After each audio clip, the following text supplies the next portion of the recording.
médical et le biomimétisme vont pouvoir nous aider à répondre à la crise sanitaire et économique actuelle. Alors, avant de rentrer plus dans les détails et de vous présenter les différents intervenants qui animeront cette table aujourd'hui, on va vous proposer de pouvoir intervenir lors de cette table ronde au travers de l'outil Klaxon à l'écran à l'instant. Que nous allons vous afficher à l'écran à l'instant. Alors voilà, faire une petite démo. L'outil Klaxon.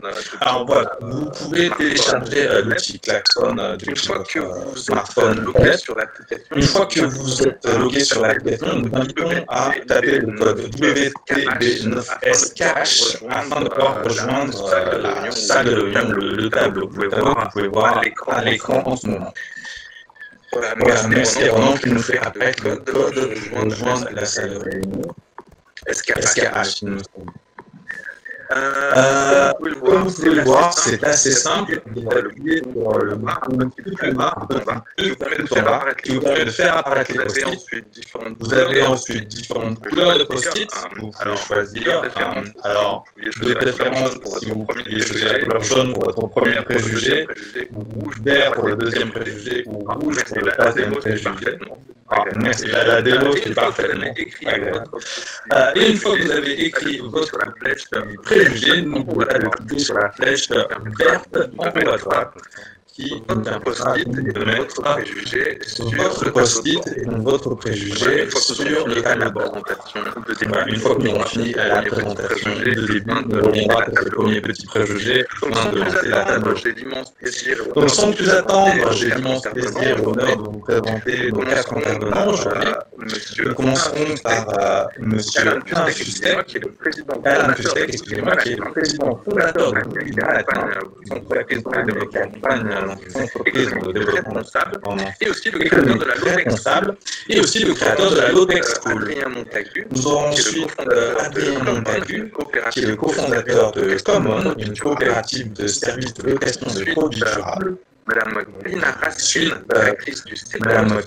Raskin, directrice du CEBIOS, Centre d'études d'expertise en biomimétisme, tout ce qu'il y a à savoir sur ce sujet. Et enfin, nous avons David Bourka, qui est le cofondateur de Opt, une start-up qui a développé de l'accueilleur de rivière en s'inspirant de la nature. Aujourd'hui, comme je vous le disais, on est là pour parler d'innovation locale, mais avant de commencer, il est bien de rappeler déjà qu'est-ce que l'innovation. J'ai été chercher un petit peu sur Internet, entre nous. La première définition que j'ai trouvée sur le sujet, c'était la mise en œuvre d'un produit ou service, proposer des nouveaux ustensiles ou une nouvelle méthode de commercialisation et une nouvelle méthode organisationnelle pour la pratique de l'entreprise, l'organisation du travail ou de l'employé. On peut mettre des bases, souvent, quand on va parler d'innovation, il y a plutôt 4 types d'innovation qui vont revenir en tête de pont, qui vont être l'innovation incrémentale, la plus répandue, on appelle l'innovation mineure, qui est l'amélioration de produits, qui est assez opposée à l'innovation radicale, où on va carrément créer un nouveau produit pour un nouveau marché. On prend souvent l'exemple d'Apple en 1976 qui a sorti son premier ordinateur, mais les gens ne savaient pas quoi faire avec un ordinateur à cette époque-là. On a aussi en 3e position, généralement, l'innovation adjacente. On fait un produit existant sur un autre marché auquel il n'était pas forcément voué initialement. Et la dernière, sont appelées innovation de rupture ou innovation disruptive. Comme exemple, on peut prendre Free qui est arrivé en France en 2012 avec une offre de téléphonie où ils cassaient les prix par rapport à tous leurs compétiteurs. Donc pourquoi l'innovation focale? Pourquoi est-ce qu'on pense que ça peut sauver le monde? En regardant quelques chiffres, on se rend compte que l'innovation, la R&D, coûte extrêmement cher. On voit qu'en Chine, en 2018, il y a à peu près 553 milliards de dollars qui sont partis dans la R&D. En 2016, aux États-Unis, c'était 500 milliards de dollars. En France, par comparaison, on est à peu près à 38 milliards en 2018. Donc ça vous donne une petite idée. Pour la petite anecdote, nous sommes ici aujourd'hui à ce forum du développement durable en 100% distanciel grâce à 2 innovations. La première innovation, je dirais que c'est la téléphonie, ou la première visioconférence. Alors, les premières inventions datent de 1930, mais la première commercialisation du système de base, qui est un peu ce que nous utilisons aujourd'hui, date de 1970. Et l'Internet, le World Wide Web, nous sommes très contents de pouvoir utiliser au quotidien, date de 1991. On va voir ce que l'avenir va nous réserver. Alors, je commence à regarder rapidement les premiers préjugés qui ont pu être mis par le public. On voit dans les premiers préjugés, souvent les gens vont dire retour au Moyen-Âge, arrêter toute technologie, rejet toute forme de technologie. L'innovation frugale, c'était bien, maintenant il faut privilégier l'innovation régénérative. Okay. Autant de préjugés sur lesquels nous pourrons rebondir tout à l'heure. On va aussi revenir à Lily, échanger sa voiture pour un cheval. C'est bon, je ne peux pas vous proposer aujourd'hui, mais on sait jamais. La low-tech est contre le projet technologique. On pourra sauver le monde avec les nouvelles technologies. Donc ça, c'est quelque chose qu'on entend très souvent de la part de certains dirigeants de la low-tech dans nos États. Low-tech incompatible avec le bien-être, très bien aujourd'hui. Low-tech antinomique avec l'innovation, eh bien aujourd'hui. Et nos intervenants vont vous montrer à quel point tout cela est un préjugé, tout cela sont des préjugés et comment on va pouvoir faire mieux. Donc j'invite M. Fustek à se présenter, peut-être nous poser des bases. Qu'est-ce que la low-tech et l'innovation? Très bien. Bonjour à tout le monde. Je vais effectivement prendre quelques minutes pour planter le décor de ce que l'on peut appeler low-tech ou bien innovation frugale. Alors je dis tout de suite que pour moi, innovation frugale et low-tech, ce sont des synonymes. Alors excusez-moi, bien sûr, c'est au moment où vous prenez la parole que vous avez un chat dans la gorge. Je suis en train de le chasser. Donc pour moi, ce sont des synonymes. Je complète un peu clairement la présentation que vient de faire Grégoire. Donc, je suis le fondateur du cabinet Goodwill, qui est un cabinet de conseil en développement durable qui se trouve à Paris. Une de nos activités consiste à implémenter les low-tech dans les entreprises. Et donc, j'ai eu un petit peu d'expérience sur ce sujet, qui est un sujet nouveau par ailleurs, ou émergent. C'est dans ce cadre-là que nous avons créé en Bretagne, où je suis présentement, la première low-tech school en France, qui vise cette fois-ci à former des techniciens pour qu'ils aillent implémenter les low-tech en entreprise.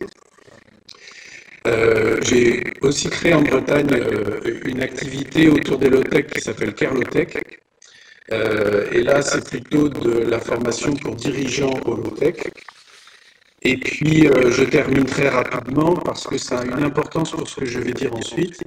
C'est que je suis aussi le cofondateur du label UCI, qui est un label de RSE pour les entreprises. Voilà. Alors maintenant, si on vient sur le sujet des low-tech et d'innovation frugale, c'est vraiment un concept émergent. Et c'est un concept émergent qui est en train de faire son chemin petit à petit, au motif que nous rentrons, vous le savez, mais je vais apporter quelques précisions, dans un monde de ressources rares. Alors, on parle bien évidemment beaucoup ces dernières années, et à fort juste titre d'ailleurs, de la raréfaction de l'énergie. On sait que le pic du pétrole, enfin des hydrocarbures conventionnels, a été passé en 2008, et ça c'est l'Agence internationale de l'énergie qui nous le dit, c'est-à-dire que c'est un organisme dont la crédibilité ne fait de doute pour absolument personne, mais on parle un petit peu moins de la rareté d'un certain nombre d'autres matières premières, alors que cette rareté augmente à un rythme qui fait froid dans le dos. Dans une quinzaine d'années, peut-être même avant, on va atteindre le pic du palladium. On va atteindre dans 10 ans le pic de l'indium. On va atteindre un tout petit peu plus tard le pic de l'étain ou le pic de l'argent. Et donc ça signifie que nous allons devoir apprendre ou réapprendre dans les années qui viennent, et vous voyez qu'on parle en années, on ne parle pas en décennies, réapprendre à faire beaucoup avec peu. Et c'est pour cette raison que les low-tech sont importantes aujourd'hui, c'est pour ça qu'on commence à en parler. Au bout du compte, l'objectif, c'est d'arriver à faire beaucoup avec peu, c'est d'arriver à réduire la complexité, ou c'est d'arriver à augmenter le rapport entre la création de valeur sociale au numérateur et le coût environnemental au dénominateur. Il faut absolument qu'on arrive à faire ça parce que sinon, on va absolument manquer de tout, y compris de biens et de services qui sont essentiels. Alors, dans l'état actuel des choses, on ne peut pas vraiment donner une définition académique ou standard ou universelle au low-tech et à l'innovation frugale. Au passage, certaines personnes vous diront que ce n'est pas la même chose. Moi, dans ma bouche, c'est la même chose. C'est-à-dire, effectivement, trouver des façons de réduire la complexité des objets et des organisations. Alors, si on ne peut pas le définir de façon très académique, on peut donner des exemples. Et on peut montrer que finalement, cette histoire de low-tech, ça consiste à comparer des choses plus complexes avec des choses qui le sont moins. Lorsque vous vous brossez les dents avec une brosse à dents manuelle, on peut considérer que vous faites usage de low-tech en comparaison d'une brosse à dents électrique. Lorsque vous utilisez une Logan, la voiture Logan de Dacia, c'est-à-dire du groupe Renault, on peut considérer que c'est une voiture low-tech par rapport à la Tesla. Vous voyez, lorsque vous utilisez un moulin à café à main, vous faites de nouveau usage de low-tech par rapport à un moulin à café électrique, etc., etc. Et l'idée générale, c'est pas la régression. L'idée générale, c'est d'arriver à satisfaire des besoins essentiels, mais avec le moins possible de matière, le plus possible de simplicité, et qui dit simplicité, dit durabilité, c'est-à-dire que plus un appareil est sophistiqué, ça j'ai pas besoin de vous faire un dessin, et plus le risque de panne est élevé. Donc aujourd'hui, on voit effectivement un mouvement qui se crée autour de ces low-tech ou de cette innovation frugale. Alors à la fois pour lutter contre des dérives de la sophistication omniprésente qui n'ont pas de sens. Je vais vous donner des exemples qui vont vous faire sourire. Aujourd'hui, il existe des maillots de bain qui font sonner votre téléphone portable quand vous avez pris assez d'UV. Ou bien vous avez des couches culottes qui sonnent votre téléphone portable quand elles sont pleines.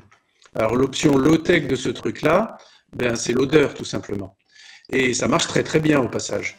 On ne gagne absolument rien à utiliser la technologie pour la technologie et pour le gadget et pour la sophistication. Par contre, en attendant, en jouant à ça, on épuise toutes les ressources dont on dispose et qui sont en voie de raréfaction une fois de plus, à une vitesse qui fait froid dans le dos. Donc, je conclurai en disant que l'approche de l'innovation légale, c'est un sous-ensemble de l'éco-conception, mais c'est un sous-ensemble de l'éco-conception qui apporte une valeur ajoutée, puisque c'est de l'éco-conception qui vise à réduire la complexité au maximum. Alors que dans le domaine des green tech, c'est-à-dire des hautes technologies qui ont une vocation de contribuer au développement durable, vous n'avez pas cette logique-là. C'est-à-dire que vous allez fabriquer des produits qui visent à contribuer au développement durable, mais qui sont très sophistiqués. Et une partie de mon activité consiste à travailler avec des produits qui sont, avec des clients dont les produits sont soi-disant éco-conçus, mais qui sont des petites merveilles de technologie avec tous les problèmes d'épuisement des ressources que cela pose. Voilà. Donc, les low-tech sont un sous-ensemble de l'éco-conception, et l'éco-conception est elle-même un sous-ensemble de l'économie circulaire. C'est-à-dire qu'on essaye de fabriquer un grand cycle de gestion à la fois des ressources et des produits que l'on fabrique avec les ressources. Et dans ce cadre-là, l'éco-conception vise à accroître ou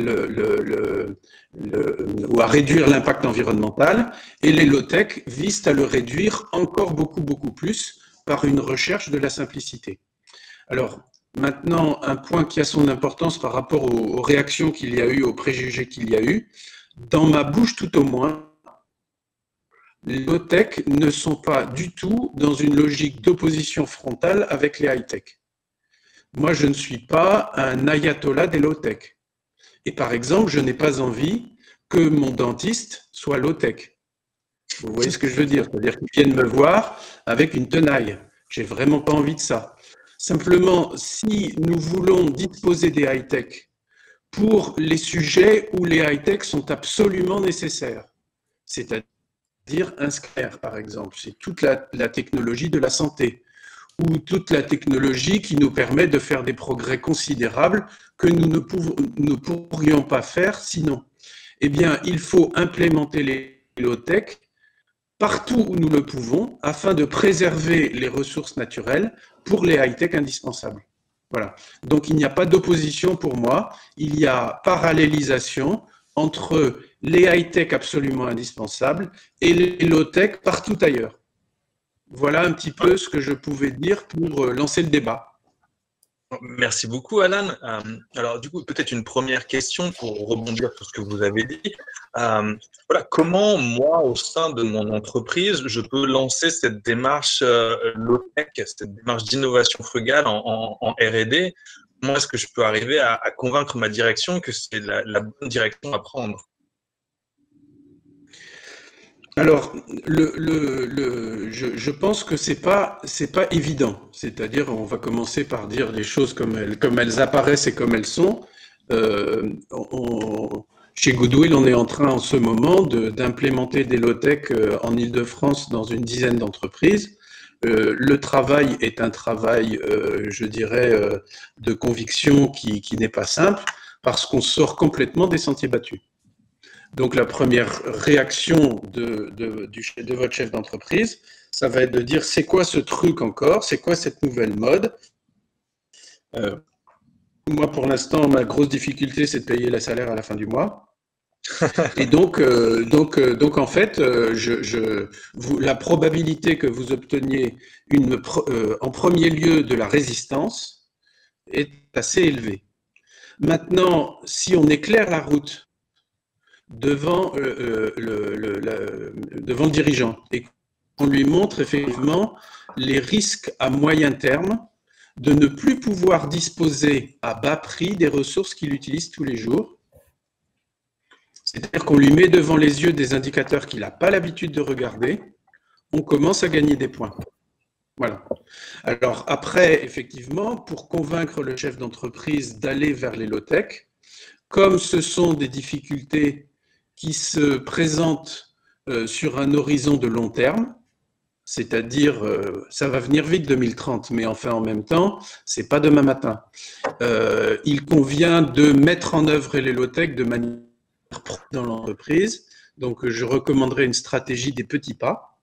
Voilà, pour commencer par des petites choses, peut-être commencer par l'interne et par la réduction de la complexité de l'interne avant de s'attaquer directement à une approche low-tech des produits ou des services que l'on vend, et puis de laisser, je dirais, les choses se faire à bon rythme, pour que le moment venu, on puisse passer à la vitesse supérieure et proposer à sa clientèle des low-tech.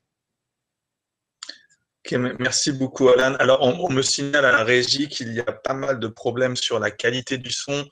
Nous sommes en train de travailler à ce problème et nous essayons de le résoudre dans les meilleurs délais afin de donner la meilleure qualité d'écoute.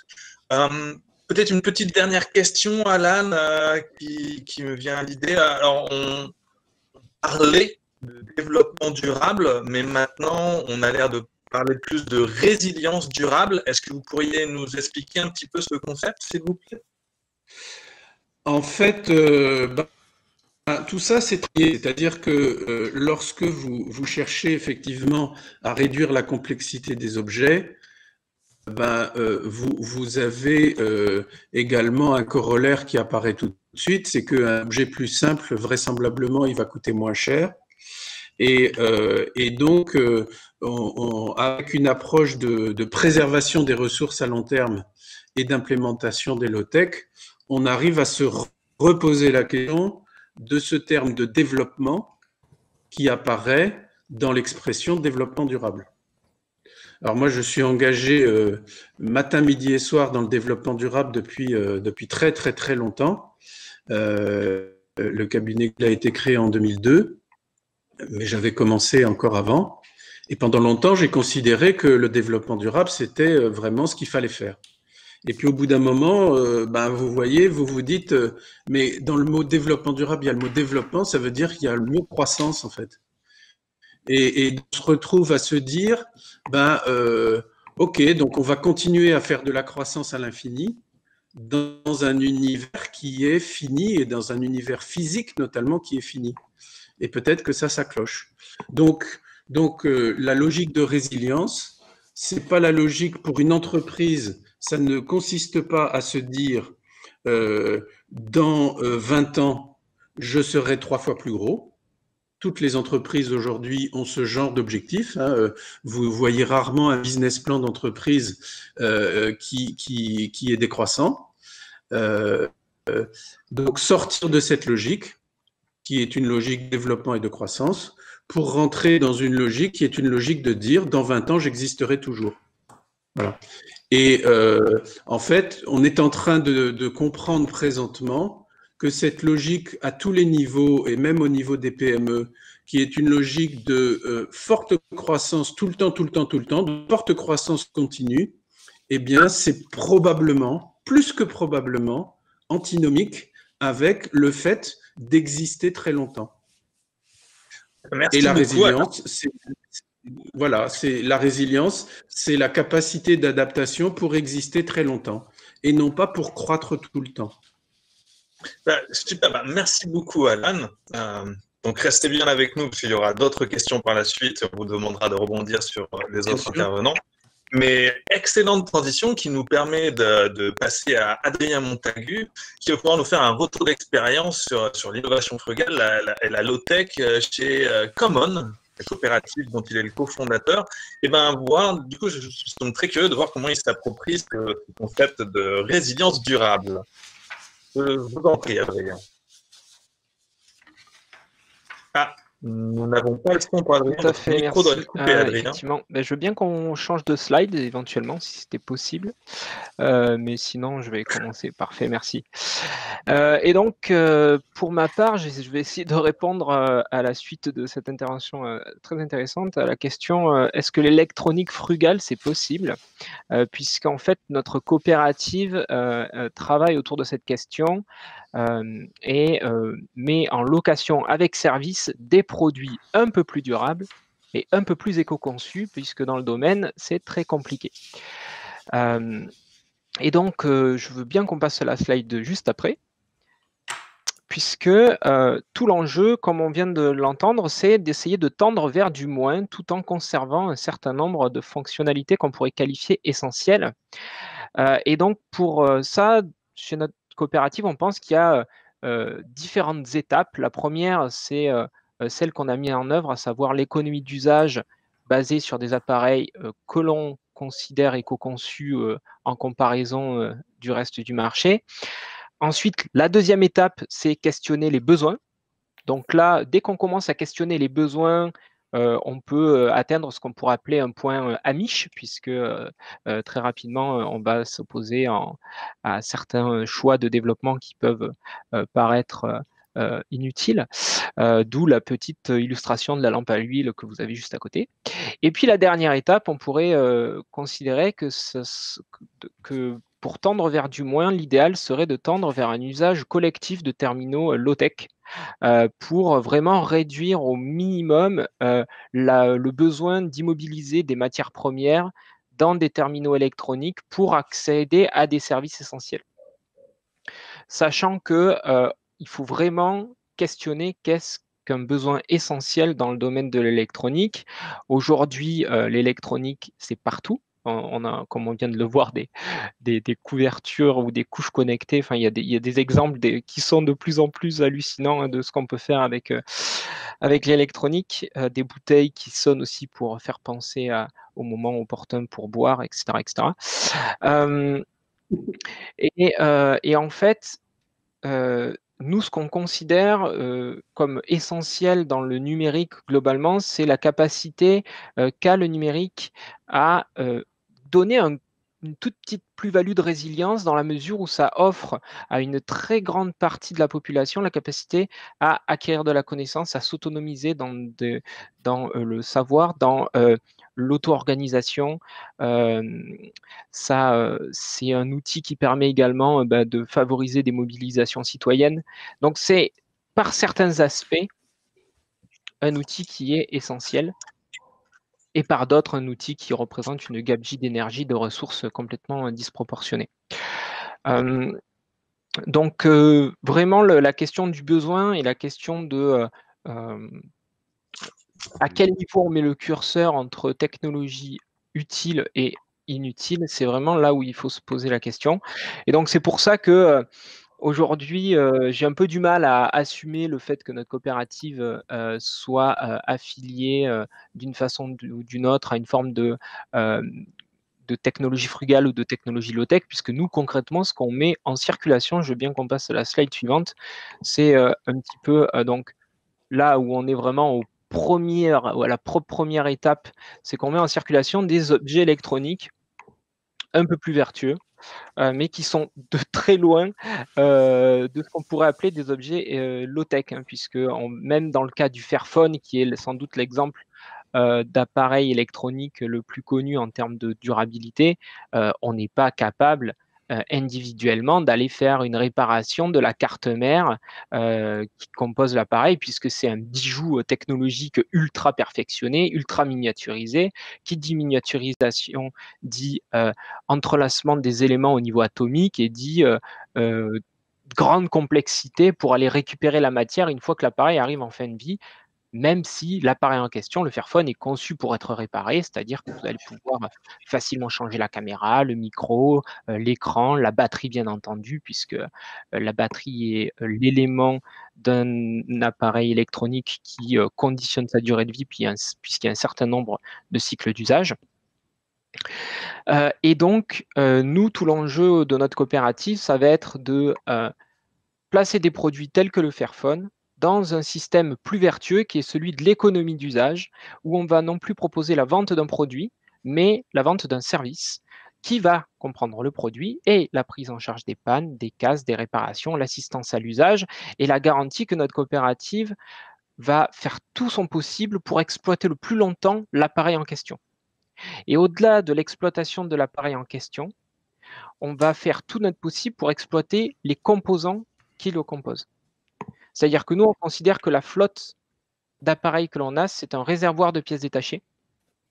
Ce qui fait que quand un produit nous revient endommagé, on va, avant de l'envoyer au recyclage, puisque comme je l'ai évoqué, ça ne fonctionne pas dans le domaine de l'électronique, on va commencer par récupérer ces composants pour réparer d'autres appareils. Et donc, ainsi, il y a une forme de résilience de notre flotte qui fait qu'on est capable d'allonger la durée d'exploitation de la flotte dans son ensemble. Et donc, en ça, on peut parler dans notre modèle qu'il y a un effet de mutualisation, mais qui n'est pas encore suffisant pour, de mon point de vue, réduire la quantité de matière première immobilisée dans les terminaux, puisque idéalement, il faudra aller vers une mutualisation de collectif, c'est-à-dire que par exemple, on aurait un habitat partagé, on aurait deux ordinateurs, des ordinateurs fixes beaucoup plus facilement réparables, ou 2 ou 3 ordinateurs en bas de l'habitat partagé pour l'ensemble des familles, éventuellement 1 ou 2 smartphones pour la mobilité qui, à l'avenir, va sans doute être revue à la baisse, puisqu'avec la raréfaction des énergies, enfin, on a parlé du pic conventionnel du pétrole, mais là, pendant la crise du Covid, on a sans doute franchi le pic du pétrole non conventionnel. Donc, dans les années à venir, clairement, on va devoir revoir un petit peu nos velléités de mobilité. Et donc, avoir chacun un smartphone dans sa poche sera sans doute questionnable dans les 10 prochaines années. Et donc, pour juste, tu voulais intervenir, alors j'ai dépassé le timing.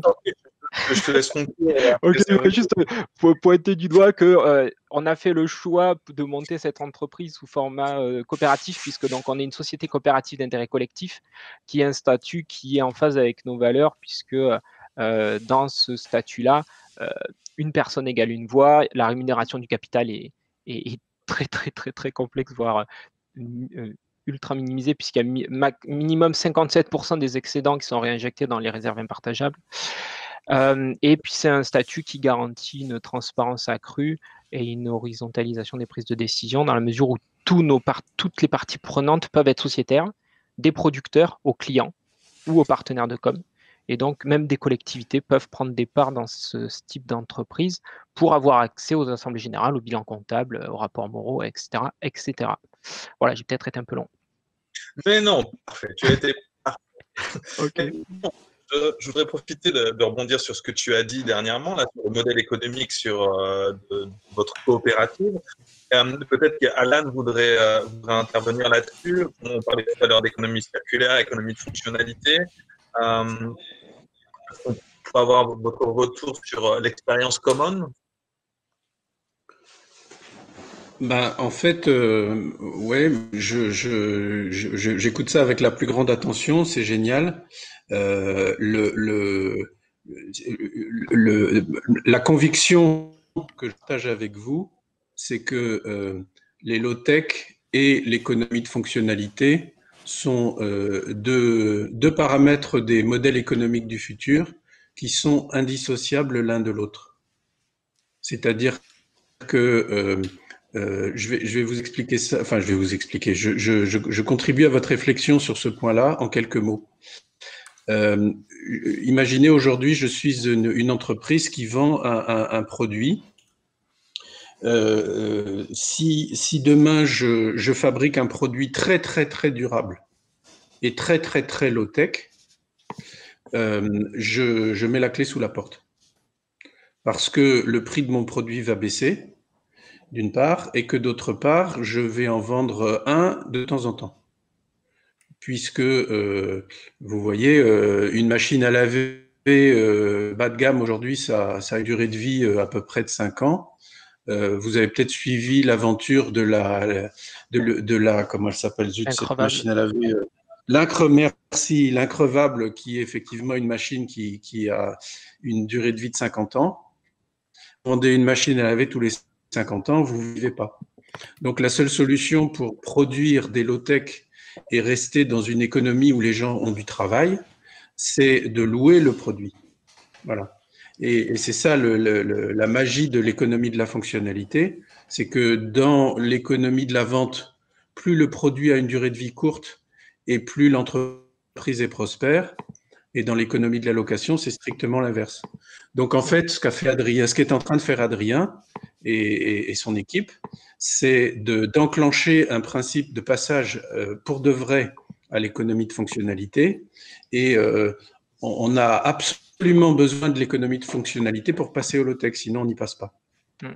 Mais là où il faut se méfier, c'est que dans l'économie de la fonctionnalité, il y a aussi à boire et à manger, et des offres de location avec service, il en émerge un grand nombre. Et dès l'instant qu'on peut voir des options d'achat à la fin de l'engagement, eh bien, on sort de ce modèle-là puisqu'on arrive sur un transfert de propriété et on perd donc la gestion de la ressource. Oui, bien sûr. Voilà, ça c'est le premier point.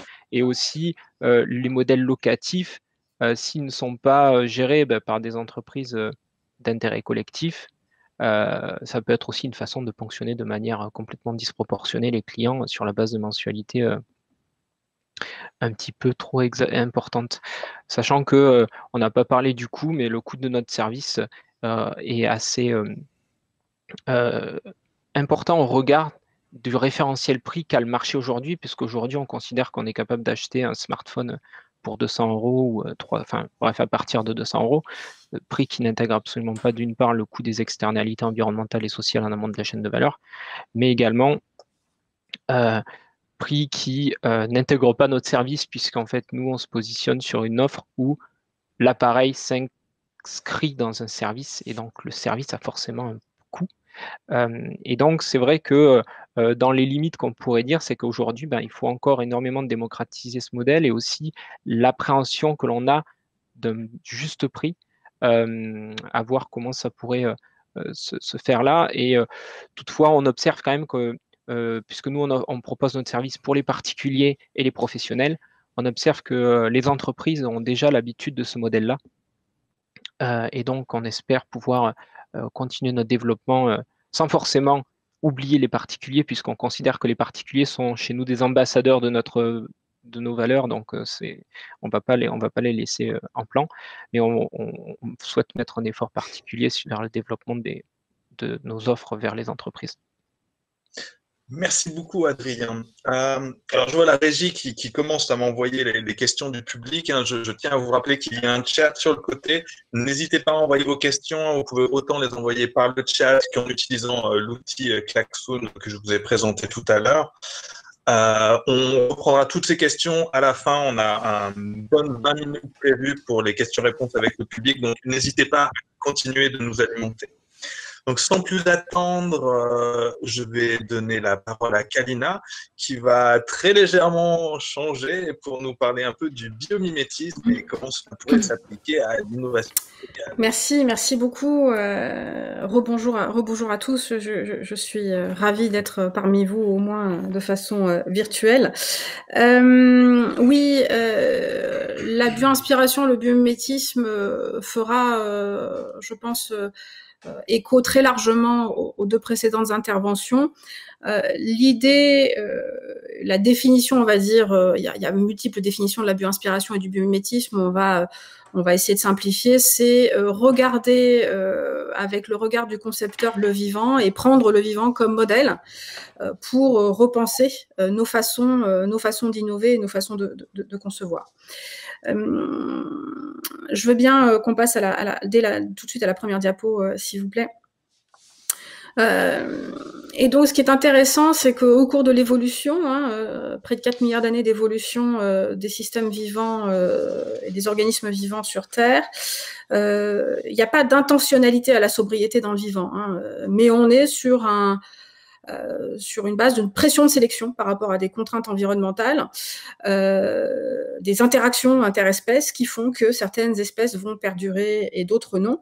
Et ce qui est intéressant, c'est que finalement, ce principe de sobriété à tous les niveaux, pour l'ensemble des flux, qu'ils soient les flux d'information, les flux de matière, les flux d'énergie, est récurrent chez toutes les espèces aujourd'hui et observable sur Terre.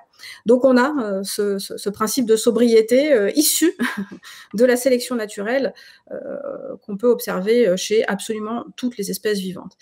Et si on regarde un peu le cahier des charges du vivant et les conditions opératoires dans lesquelles le vivant se construit, se développe, eh bien, on a un alignement presque parfait avec les grandes orientations aujourd'hui en termes de politique industrielle, de politique de développement et de conception, que ce soit à l'échelle nationale et internationale. Et c'est finalement quand même pas mal de beau sens, puisque Homo sapiens, vivant parmi les vivants, est aussi soumis aux mêmes pressions que n'importe quelle autre espèce vivante, et que donc on est en train, pas de redécouvrir la roue, mais de redécouvrir que le vivant, finalement, apporte pas mal de solutions et un nouveau modèle de référence pour pouvoir se déployer. Si on prend la question de l'énergie, le vivant, il fonctionne à l'énergie solaire et au renouvelable de façon plus générale. Il utilise le CO2 présent dans l'environnement à la fois comme brique de base énergétique et comme brique de construction de ces matériaux. On a pour quasiment toute espèce une optimisation de la consommation en fonction des saisons, en fonction du cycle journalier, avec une diversification de ressources. On a des sucres, des graisses déclinés sous différentes nuances en fonction des organismes dans lesquels on se place. Dans le domaine des matériaux, les matériaux biologiques sont probablement le Graal de la plupart des ingénieurs aujourd'hui de développement des matériaux, à partir de quelques briques de base élémentaires qui sont principalement le carbone, l'oxygène, l'hydrogène, l'azote, le phosphore, le soufre. Eh bien, vous avez une multitude de matériaux aux propriétés diverses et variées qui sont fabriqués par le vivant, et donc tout ça avec des atomes qui sont largement disponibles au niveau à proximité immédiate des différentes espèces, et pour des gamme de propriétés qui vont, pour certains d'entre eux, être dans les mêmes ordres de grandeur que ceux qui sont fabriqués par l'homme. Et cette, on va dire, performance, entre guillemets, hein, des matériaux biologiques, pourtant basés sur une chimie, on va dire, de composés relativement abondants et simples.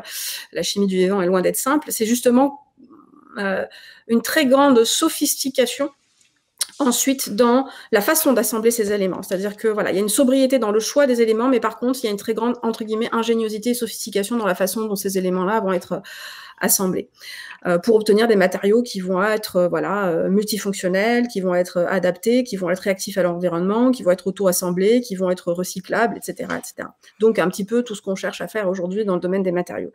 Et tout ça, ça repose sur une chimie qui est une chimie douce, et c'est très intéressant de regarder dans la fin des années 90 les grands industriels de la chimie qui présentaient les prochains jalons et les grands principes de la chimie verte dans le sens de la chimie durable. C'est exactement les principes de la chimie du vivant. Une fois de plus, sans surprise, on est en train, par essai-erreur, de converger vers ce que l'évolution et les lois de la physico-chimie qui s'imposent à tout système vivant, qui s'imposent également à nous. Et donc, la chimie du vivant est basée sur des composés abondants, des températures, des pressions modérées. On est dans un solvant universel qui va être l'eau et basé sur des systèmes d'amélioration et d'optimisation dans la chimie qu'on appelle la catalyse, hein, pour les quelques scientifiques qui nous suivent. Voilà, et c'est sans surprise qu'aujourd'hui, la chimie est en train d'évoluer vers de la biochimie, de la chimie associée à des organismes vivants pour pouvoir atteindre effectivement à la fois des molécules qui vont être moins impactantes sur l'environnement, mais aussi des procédés de synthèse de ces molécules qui vont être les moins impactants possibles également sur l'environnement. Domaine de l'information et de la gestion du signal, on l'a abordé un petit peu dans les exposés précédents. On voit bien qu'on a une société qui mise de plus en plus sur une meilleure gestion de la circulation de l'information, ce qui est un peu la stratégie qui a été développée chez la plupart des êtres vivants. La sobriété en termes d'usage de l'énergie et de l'information dans le vivant, elle est basée sur une très grande capacité à faire circuler efficacement l'information.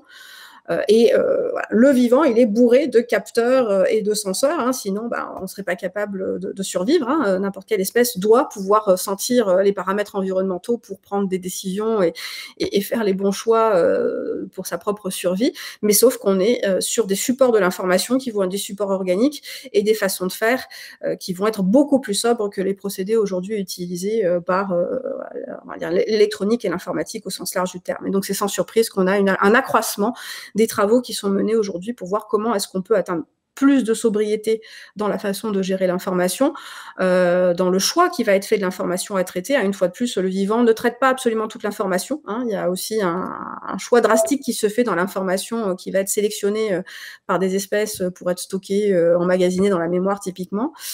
Donc vous avez un principe de sobriété à la fois dans l'usage de l'information, mais aussi dans on va dire les supports à la transmission de cette information.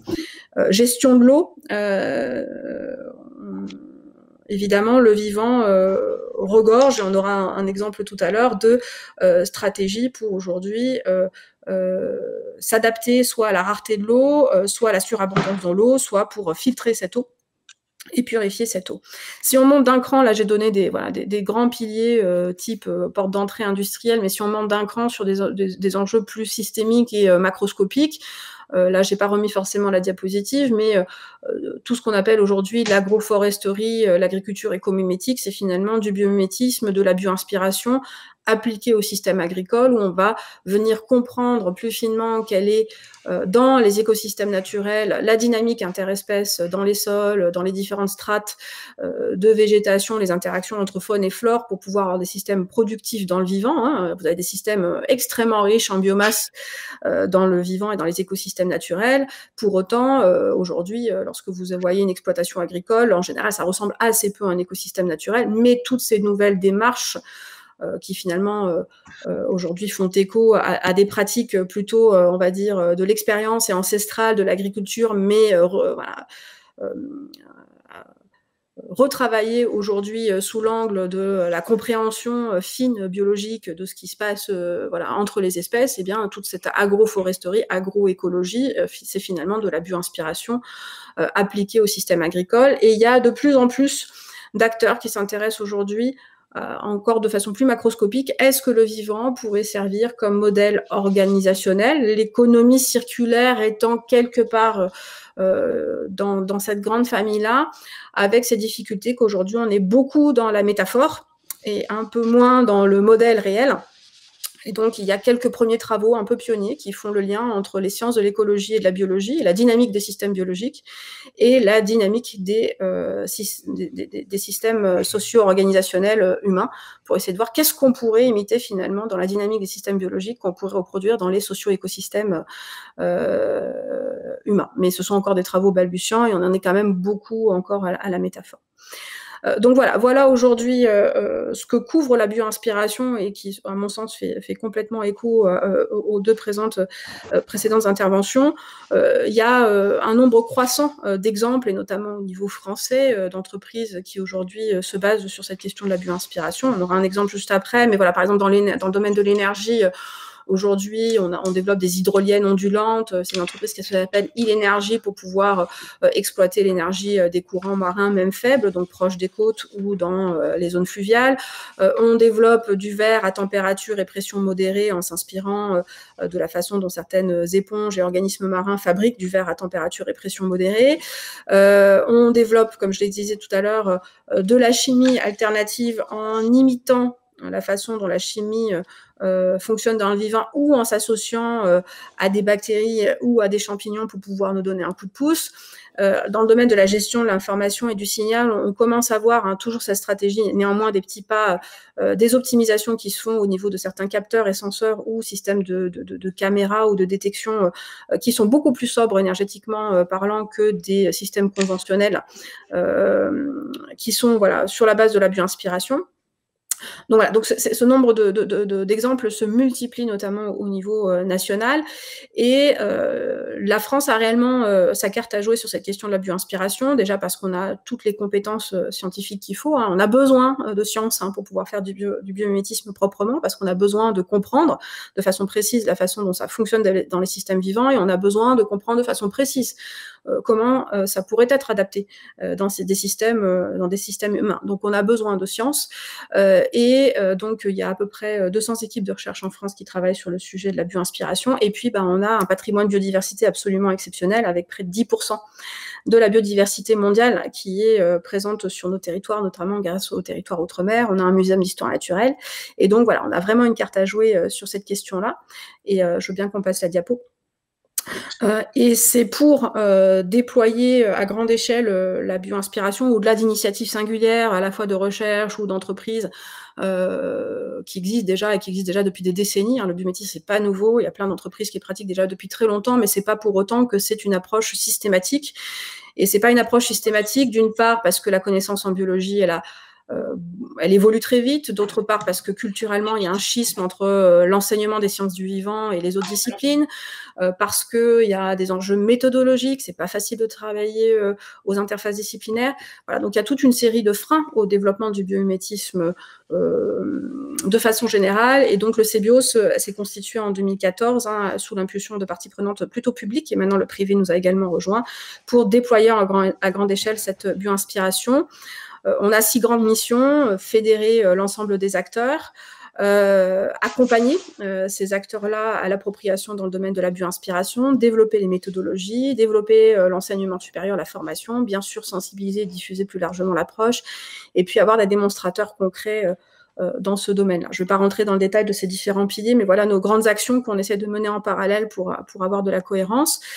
Et peut-être en clin d'œil à la présentation d'Adrien tout à l'heure, dont nous sommes pour l'instant association la 1901, et nous basculons nous aussi au 1er janvier 2021 en société coopérative d'intérêt collectif à but non lucratif. Donc nous en plus on reste à but non lucratif dans cet objectif de bien répondre à cet intérêt commun de développement du biomimétisme, aux interfaces entre le monde institutionnel, le monde de la recherche publique, le monde de la recherche privée, la société civile, de garantir à la fois l'intérêt collectif et une certaine neutralité par rapport à des intérêts individuels qui pourraient émaner de cette approche-là. Voilà. Merci beaucoup, Kalita, pour cet exposé très concentré et condensé sur le biomimétisme. Alors, il y a quelques questions du public. On va en profiter pour en faire une ou deux avant de passer à David pour qu'il nous présente sa solution strasbourgeoise de biomimétisme. Une question de Carole. Avez-vous, s'il vous plaît, des exemples dans le domaine de la construction du bâtiment? Oui, il y en a de plus en plus. Hein. Vous en avez de plus en plus. Il y a cet exemple très classique d'un point de vue de l'optimisation de la régulation thermique des bâtiments. Vous avez un architecte qui s'appelle Mick Pierce au Zimbabwe qui s'est inspiré de la ventilation naturelle dans les termitières. Donc, ce sont des édifices qui peuvent faire plusieurs mètres de haut pour ces colonies, ces espèces-là endémiques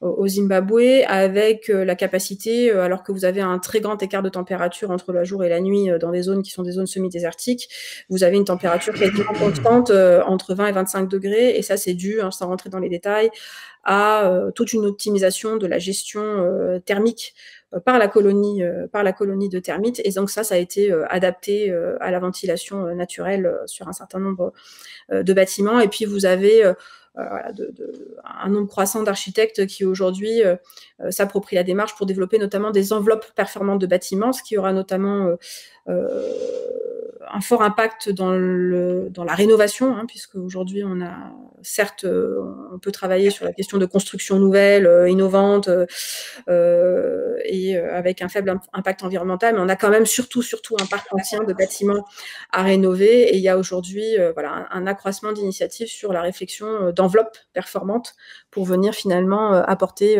de meilleures performances en termes de sobriété énergétique au parc immobilier. Donc voilà, donc ça je vous invite, si vous voulez avoir plus d'exemples spécifiquement dans le domaine de la construction, vous regardez sur notre site web, dans la page ressources, on a un rapport entièrement dédié au projet urbain et à la construction bio-inspirée, donc je vous invite à aller regarder ce rapport qui redonne quelques grands principes fondamentaux et une série d'exemples illustrant ce secteur d'application-là particulier. Merci beaucoup Kalina, et c'est Carole qui doit vous remercier. On va passer tout de suite à David, donc comme je disais, David Bourcard, qui va pouvoir nous présenter sa solution pour nettoyer les rivières. Je t'en prie David. Oui, bonjour à tous. Alors oui, moi je représente H2OP. Nous sommes une start-up strasbourgeoise qui en 2008 a inventé un système passif de collecte des déchets. Donc on peut passer sur le premier slide. Voilà. Donc on est parti d'un constat initial, 80 à 90% DDE MPDR. Alors ça veut dire quoi? Ça veut dire que 80% des déchets en mer proviennent des rivières. La réponse, c'était AEADE, agir en amont des embouchures des rivières et des fleuves pour empêcher le déversement des déchets dans les océans. Alors, j'ai voulu utiliser des acronymes qui n'existent pas et qui sont pas des termes, qui sont des termes faussement techniques, pour dire que derrière des concepts qui peuvent avoir l'air compliqués, parfois peuvent se trouver des réponses extrêmement simples. On a un constat qui est tout simple. On a une réponse qui paraît évidente. Qu'est-ce qu'on peut mettre en face? On a des déchets qui finissent dans les océans, qui sont plus recyclables. Nous, notre ligne de conduite, ça a été de trouver une solution simple pour répondre à cette problématique-là. On a vu qu'il existait très peu de solutions en fait, techniques à ce phénomène-là. On a des ramassages citoyens, on a des ONG qui s'occupent de nettoyer. On a quelques... Excusez-moi, David, la régie nous fait part du faible son. Est-ce que tu pourrais parler un tout petit peu plus fort pour le public, s'il te plaît? Oui, je peux. Désolé, j'essaye de rapprocher le micro. Voilà, vous me direz si ça va mieux. Donc, je disais par rapport à ce constat, effectivement, on s'est retrouvé face à une absence de solution. Et nous avons souhaité mettre en place quelque chose qui n'existait pas et qui puisse répondre à cette problématique. Et on a inventé une solution qu'on peut qualifier de bio-inspirée, à plusieurs je vous expliquerai pourquoi. on a inventé un collecteur de déchets aquatiques simple et passif. C'est la baleine des rivières, ou on l'a aussi appelé le river whale. Cette baleine des rivières a un triple effet, le triple effet baleine. On va nettoyer les déchets dans les rivières. On va donc indirectement protéger les océans, puisqu'on va empêcher les déchets de se déverser dans les océans. On va protéger les littorales. Et en récupérant les déchets relativement tôt, une fois qu'ils sont dans l'eau, on leur conserve une capacité de recyclabilité optimale, puisque un déchet qui a séjourné trop longtemps dans l'eau n'est plus aussi bien recyclable qu'un déchet entre guillemets neuf. Alors comment ça marche, en quelques mots? L'idée, c'est d'installer sur un cours d'eau ou sur une zone donnée un réseau de ces collecteurs passifs pour assurer un maillage qui va capter jusqu'à 80% de ce qui passe sur le cours d'eau, mais aussi jusqu'à 70 cm sous la surface de l'eau, puisqu'on a pas mal de plastiques qui sont invisibles mais qui circulent entre deux eaux, qu'on arrive à capter avec ces fanons. Et c'est là que l'on peut parler de bio-inspiration. Alors effectivement, on n'est pas dans des concepts moléculaires extrêmement sophistiqués, mais on fonctionne avec des fanons comme une baleine va filtrer le krill avec ses fanons. Nous, le river whale va arrêter les déchets dans cette espèce de peigne et va permettre de les conserver comme la baleine conserve ses aliments. On peut aussi parler de bio-inspiration dans la mesure où les collecteurs passifs ne font finalement que reproduire les embâcles naturels qui sont constitués par les arbres le long d'une rivière. Aujourd'hui, si vous allez vous balader près d'une rivière, vous verrez que ce sont les arbres qui arrêtent les sacs plastiques, les déchets, les mégots de cigarettes, etc. Nous, on propose un système qui est maîtrisé et qui permet d'arrêter les déchets comme le font les arbres, mais à des endroits où on sait qu'on pourra les récupérer relativement aisément. Alors, on a une approche biomimétique, oui. On a aussi une approche frugale, puisque notre idée initiale, c'était de trouver une solution simple, écologique, et qui soit facilement déployable, réplicable. Parce que cette solution, c'est une bonne idée, mais elle fonctionne que si elle est déployée à grande échelle. Donc, le fait de partir sur des matériaux simples et une conception simple dès le départ nous a permis de mettre en place un système que l'on peut reproduire facilement. Et comme c'est un système autonome qui ne consomme aucune source d'énergie autre que celle du courant, on peut le faire installer par des gens en local sur les cours d'eau qui nécessiteront des interventions, sans que ce soit high-tech ou compliqué à mettre en place ou à exploiter ou à maintenir. On peut passer au deuxième slide si vous voulez. Voilà. Donc l'idée, c'était de mettre un processus, de mettre en place une proposition de service de bout en bout. Donc on a une rivière qui est polluée, on va étudier cette rivière, vérifier quels sont les endroits où il est plus judicieux de mettre des collecteurs passifs. Ensuite, avec des moyens de récolte les moins polluants possibles, en l'occurrence des petites embarcations, on va aller récupérer ces déchets assez tôt pour qu'ils ne soient pas dégradés par l'eau. On va ensuite s'occuper de les trier, de les peser et de les intégrer dans les circuits de recyclage. Voilà, c'est ça le projet H2OP et le projet River Whale. Merci beaucoup, David. Alors, du coup, la question qui est sur toutes les lèvres, c'est où en est votre projet? Quand est-ce que nous allons voir des pods entiers de baleines se balader sur l'île à Strasbourg ou alors peut-être sur les autres rivières de France? Alors, on a fait un proof of concept début 2019. On a installé un prototype à l'échelle 1 sur les cours d'eau strasbourgeois. Un mois au niveau de l'île, au niveau de la presqu'île Malraux, et puis un mois du côté d'Oswald.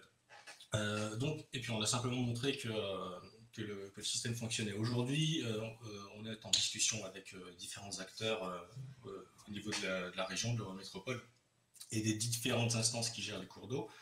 Le but étant de commencer par déployer un maillage de collecteurs sur Strasbourg et sa région. Donc on a fait une démonstration sur Strasbourg, on essaye de concrétiser ça par un premier déploiement sur l'année prochaine, nous l'espérons. Et on a aussi installé récemment notre prototype à Düsseldorf, dans la zone portuaire du Rhin, puisque différentes ONG et collectivités sont intéressées par le projet. Donc quand? Écoutez, bientôt je l'espère, on verra. On espère tous voir très prochainement vos baleines flotter à nos côtés. Alors, il ne nous reste que 12 minutes. Je propose que nous passions directement aux questions. Nous avons déjà reçu une petite liste qui continue de grandir. Alors, la première s'adresse à vous, Alan. Voilà. Question d'une non-technicienne. Pourquoi les high-tech mangeraient-elles forcément les matériaux rares? Est-il envisageable de remplacer ces matériaux par d'autres plus soutenables? Exemple, peut-être mal choisi, le plastique remplacé par des algues. Donc, en gros, est-ce que les high-tech sont toujours consommatrices de ces matériaux rares et est-ce qu'on peut faire autrement? Alors, en fait, on peut très bien imaginer des high-tech qui ne soient pas consommatrices de matériaux rares. Vous avez tout à fait raison.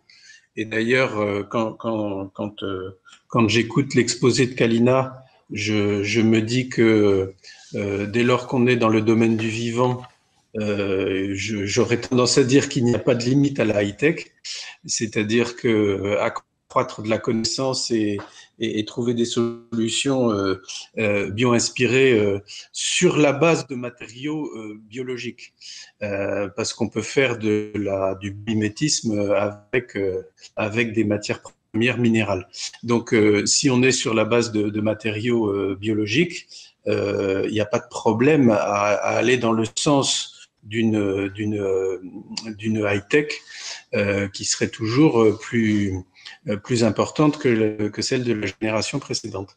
Là où effectivement nous avons un vrai problème dans le cadre du développement actuel des high-tech fondés sur des matières premières non renouvelables, c'est que malheureusement, dans l'état actuel des connaissances scientifiques, il y a beaucoup de propriétés de métaux, par exemple, que l'on n'arrive pas à retrouver ou à reproduire avec des solutions qui sont des solutions biologiques. Je vais vous prendre un exemple.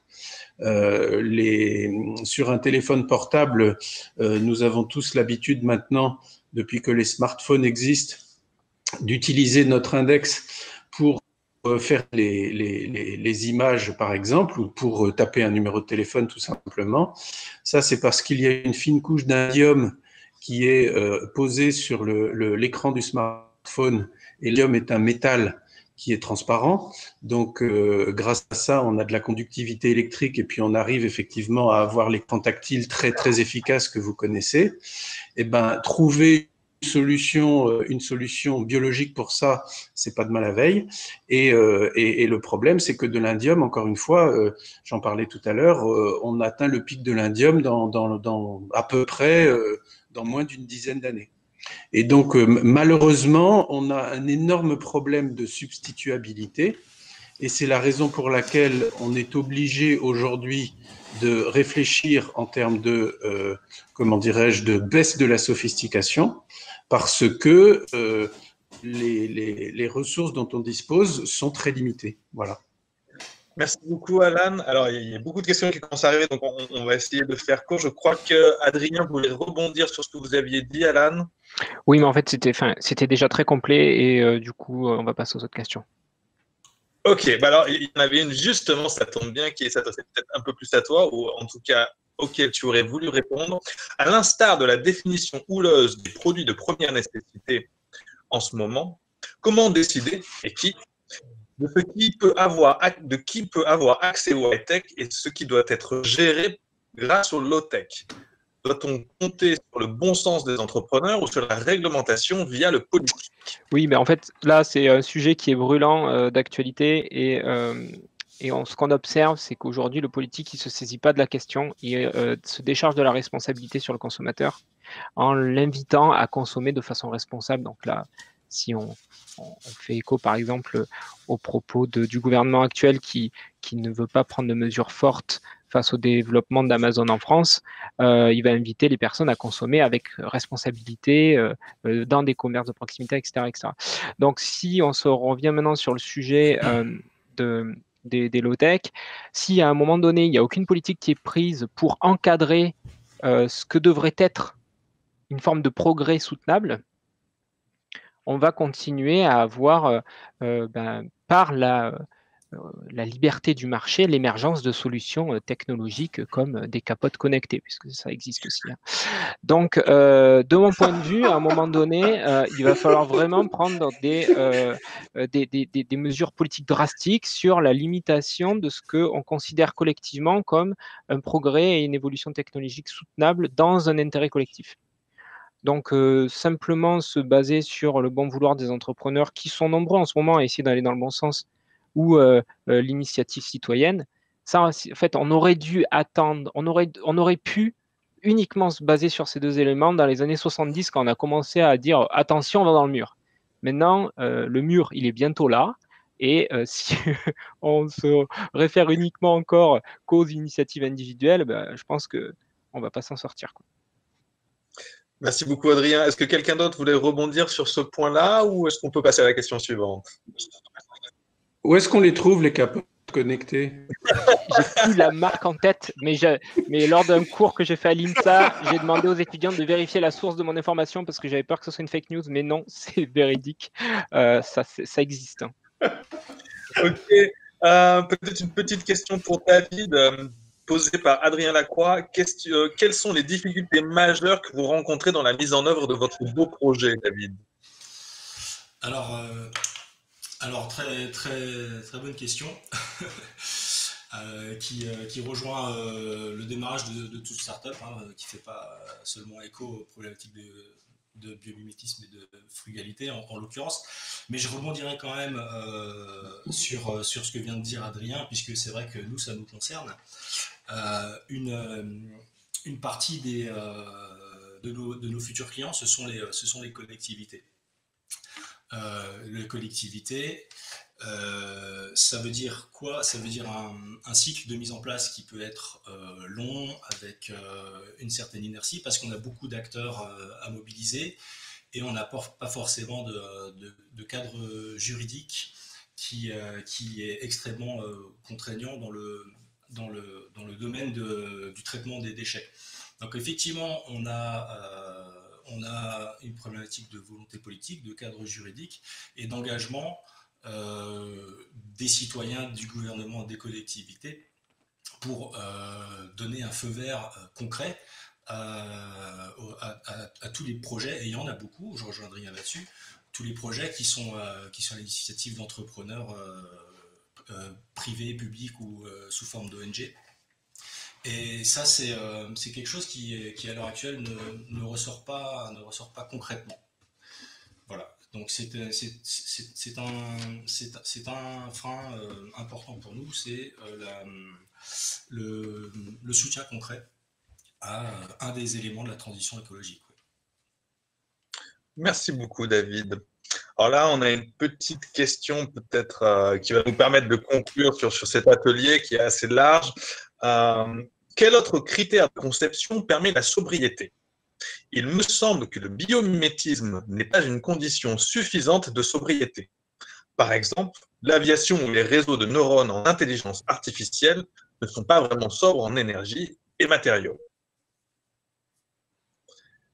Donc, je pense, voilà, est-ce que… Je vais commencer peut-être à répondre et puis les autres… la question… Alors, tout à fait, la question est tout à fait pertinente. C'est pas parce qu'on fait de la bio-inspiration qu'on est nécessairement éco-conçu, parce que si on maximise une composante et qu'on qu'on finalement fait fi de l'ensemble des autres fonctions et des autres composantes d'un système, hein, quand on conçoit un système et qu'on conçoit un nouveau produit, eh bien en général on a un système à la fois multifonctionnel et multicomposante, et c'est vrai que assez souvent la façon dont est abordé aujourd'hui le biomimétisme et la bioinspiration, parce qu'on est sur des sujets complexes et qu'on va être monocomposant. Donc il faut bien s'assurer que sur tout le reste des composants et des fonctions qui vont être adressées par ce produit, on n'est pas potentiellement même des effets délétères, parce que ce qu'on va observer dans le vivant à une certaine échelle et à un certain ordre de grandeur ne sera peut-être pas valable une fois appliqué avec des ordres de grandeur qui seront potentiellement extrêmement différents. Hein. Par exemple, dans le domaine de la chimie, copier une substance naturelle qui est présente avec une certaine concentration dans l'environnement pour la déployer à très très grandes échelles et donc avec des taux de concentration in fine qui vont être bien supérieurs, et ben c'est pas parce qu'initialement dans le vivant potentiellement c'est avec un impact moindre et que cette molécule elle est relativement instable dans l'environnement, que à très grande échelle, avec nos échelles de l'industrie chimique aujourd'hui, ça sera pertinent. Donc toute bioinspiration doit également se contraindre à une analyse en termes d'éco-conception. À ce sujet, donc il y a une norme expérimentale biomimétisme et éco-conception qui a été publiée il y a quelques années, et on est en train d'essayer de constituer un guide biomimétisme et éco-conception, ou en tout cas une première approche méthodologique sur biomimétisme et éco-conception qu'on espère pouvoir publier avec le soutien de l'ADEME et du pôle éco-conception dans les premiers mois de l'année 2021. Donc cette question elle est extrêmement pertinente et elle devra se poser dans le cadre du déploiement de la bioinspiration et du biomimétisme, bien entendu. Merci beaucoup, Kalina. Il nous reste une petite dernière minute. Est-ce que vous voulez chacun donner votre petit mot de la fin? Peut-être David, est-ce que tu as un petit mot de la fin pour encourager les auto-entrepreneurs dans l'innovation frugale et le biomimétisme? Oui, écoutez, je pense que il est possible de faire innovant et simple. Frugalité ne veut pas dire retour à la bougie. Donc, toutes les idées simples peuvent avoir de l'avenir. Merci beaucoup, David. Adrien, un petit dernier mot de la fin? Je crois que ton micro est coupé, Adrien, malheureusement. Terrible, je suis vraiment pas doué, c'est pas possible. Et donc, ce que je disais, c'était qu'effectivement, pour moi, le message qui est important à avoir dans le domaine électronique, c'est que le produit le plus durable qui soit, c'est celui que l'on possède déjà, puisqu'aujourd'hui, il n'y a pas de solution parfaite. Donc, faites durer vos appareils, quoi qu'il en coûte, et puis ça sera déjà bien. Merci beaucoup. Alain, un petit dernier mot de la fin, de la dernière minute? Oui, en fait, tous les sujets qu'on a, merci déjà pour cet atelier qui était passionnant, tous les sujets qu'on a évoqués ensemble, le biomimétisme, l'économie de la fonctionnalité et les low-tech, je dirais que c'est de l'innovation 2.0. C'est-à-dire que, en fait, cette innovation-là, ou ces innovations-là, demandent beaucoup plus d'intelligence. C'est facile de faire compliqué. N'importe quel ingénieur peut faire compliqué. Je dis pas du mal des ingénieurs, j'en suis un. Hein. N'importe quel ingénieur peut faire compliqué. Faire simple, c'est vachement plus dur. Voilà. Donc c'est la vraie innovation, elle est là en fait. Merci beaucoup, Alain, pour cette. Kalina, souhaitez-vous conclure avec le petit mot de la fin? Non, mais je pense que j'adore cette dernière phrase d'Alain sur éloge de la simplicité. Voilà, c'est parfait. Merci beaucoup. Alors, je tiens encore une fois à remercier tous les participants de cet atelier. Je tiens à remercier Ronan, que vous n'avez pas pu voir, mais qui a été là présent tout du long, toute l'équipe IDEA-Alsace, toutes les personnes qui gravitent autour d'IDEA-Alsace qui nous ont beaucoup aidé à faire ce forum, à faire cet atelier, à trouver les participants. Donc, encore une fois, merci à tous. Et vous pouvez retrouver, alors on vient de me dire, il y a une rediffusion possible sur le site, donc n'hésitez pas à vous reconnecter par la suite pour revoir ce magnifique atelier et toutes les interventions qui ont été faites. Sur ce, je vous souhaite un bon appétit, ça va être l'heure. Prenez soin de vous, restez confinés, restons confinés et à très bientôt, j'espère. À bientôt. Merci beaucoup, au revoir. Au revoir, merci. Merci, au revoir.